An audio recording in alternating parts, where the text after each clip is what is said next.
میرے پیارے آقا صلی اللہ علیہ وسلم کے پیارے دیوانوں، قربانی کے حوالے سے آپ پہلا مسئلہ دیکھیں تو آپ اور ہم جب جانور ذبح کرنے کے لیے تیار ہوتے ہیں تو یہی تو پڑھتے ہیں، انی وجہت وجہی للذی فطر السماوات والارض، پڑھتے ہیں نا؟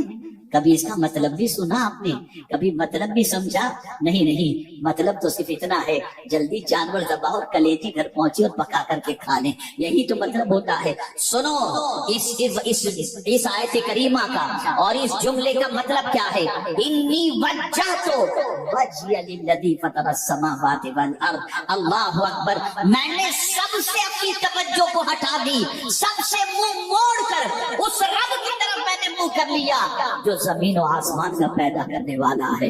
کیا ہماری توجہ قربانی کے وقت اللہ کی طرف ہوتی ہے؟ نہیں، ہماری توجہ اس طرف نہیں ہوتی۔ جس عمل کے بارے میں اللہ کے رسول صلی اللہ علیہ وسلم یہ فرماتے ہوں کہ قربانی کے جانور کے خون کے قطرے کے زمین پر گرنے سے پہلے اللہ تعالیٰ قربانی کرنے والے کی مغفرت فرما دیتا ہے۔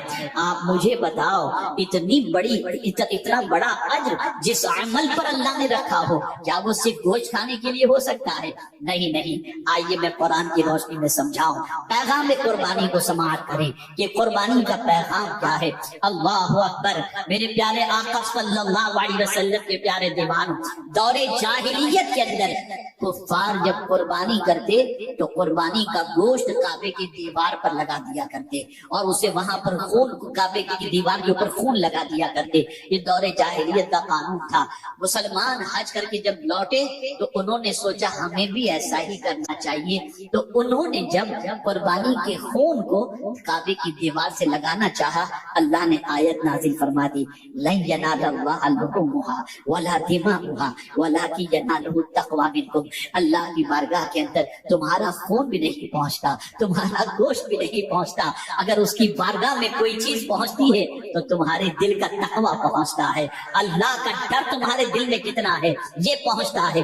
اگر قربانی کرنے والا اس نیت سے قربانی کر رہا ہے کہ گوشت کھاؤں گا اور مزے کروں گا، آپ ذرا سوچو اس کے نیت میں کتنا فطور ہے، وہ اس نیت سے قربانی کر ہی نہیں رہا۔ اللہ اکبر، حالانکہ قربانی کے حوالے سے نیت یہی ہونی چاہیے کہ مخصوص جانور کو مخصوص اوقات کے اندر اللہ کے تقرب کی نیت سے قربانی کرنا، یہ نیت ہے اس قربانی کی۔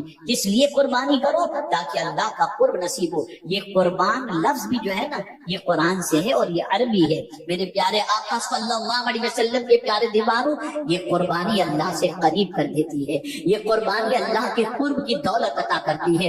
انسان یہ سمجھ رہا ہے کہ جانور کے حلق پر چھری چل رہی ہے، نہیں، حضرت ابراہیم علیہ السلام نے کون سا جانور خریدا تھا؟ کوئی جانور تو خریدا نہیں تھا نا، اپنے بیٹے کی گردن پر چھری چلا رہے تھے۔ اے رسول اعظم صلی اللہ علیہ وسلم کے دیوانوں، ذرا مجھے یہ بتاؤ، یہ قربانی تو حضرت ابراہیم کی سنت ہے، پھر حضرت ابراہیم نے تو جانور پر جو ہے چھری بعد میں چلائی، لیکن آپ مجھے بتاؤ اس سے پہلے حضرت ابراہیم نے تو اپنے بیٹے کو لٹایا تھا اور بیٹے کی گردن پر چھری چلانے کے لیے تیار ہوئے، اور قرآن کہتا ہے وَفَدَيْنَاهُ بِذِبْحٍ عَظِيمٍ، اللہ عز و جل نے ان کی جگہ پر فدیے کے طور پر مینڈے کو لٹا دیا اور وہ عظیم قربانی ہو گئی۔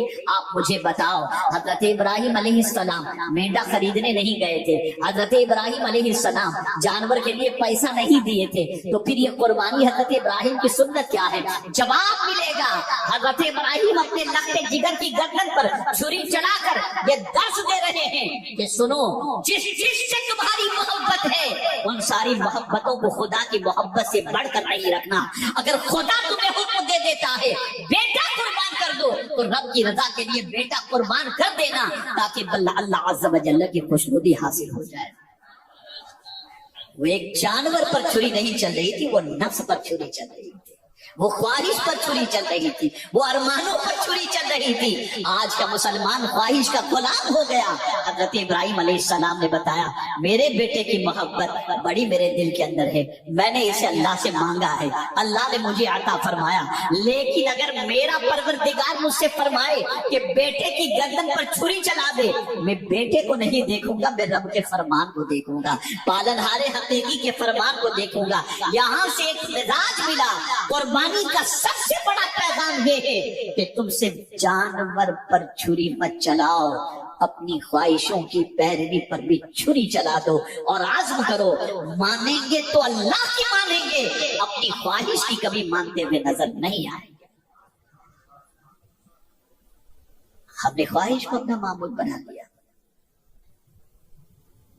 ایک خواہش پوری نہیں ہوتی دوسری خواہش جنم لے لیتی، ہم خواہش کے غلام ہو گئے، نفس کے غلام ہو گئے، اور اللہ کی بارگاہ میں یہ گوشت اور خون نہیں پہنچتا، تقویٰ پہنچتا۔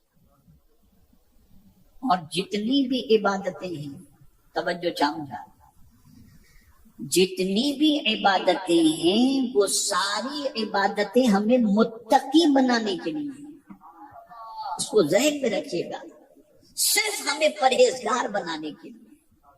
اور ہم سب کچھ بن گئے، نمازی بھی بن گئے، روزے دار بھی بن گئے، حاجی بھی بن گئے، اور جو اللہ کی راہ میں خرچ کرنے والے بھی بن گئے، لیکن ابھی تک متقی نہیں بن سکتے، متقی نہیں بن سکتے۔ جس مقصد کے لیے عبادتیں ہیں وہ مقصد ہم حاصل نہیں کر سکتے۔ کیا کبھی آپ نے ماہ رمضان کے روزے کے مقصد کو دیکھا؟ کتب علیکم الصیام کما کتب علی الذین من قبلکم لعلکم تتقون۔ روزے اس لیے فرض کیے گئے تاکہ تم پرہیزگار بن جاؤ، تاکہ تم متقی بن جاؤ۔ سفر حج کے لیے جا رہے ہو، زاد سفر لے کر کے جا رہے ہو، لباس پہن کر کے جا رہے ہو، وہاں بھی قرآن کہتا ہے اگر تم جاننا چاہتے ہو کہ تمہارا حج کے سفر کے اندر زاد سفر سامان سفر کون سا بہتر ہے، تو قرآن کہتا ہے کہ سامان سفر کے اندر تقویٰ یہ سب سے بہترین زاد سفر ہے، اور لباس جو ہے وہ لباس التقویٰ، خیر تقویٰ کا لباس سب سے بہتر لباس ہے۔ لیکن افسوس کے ساتھ یہ کہنا پڑتا ہے کہ آج تک ہم متقی بن ہی نہیں سکے۔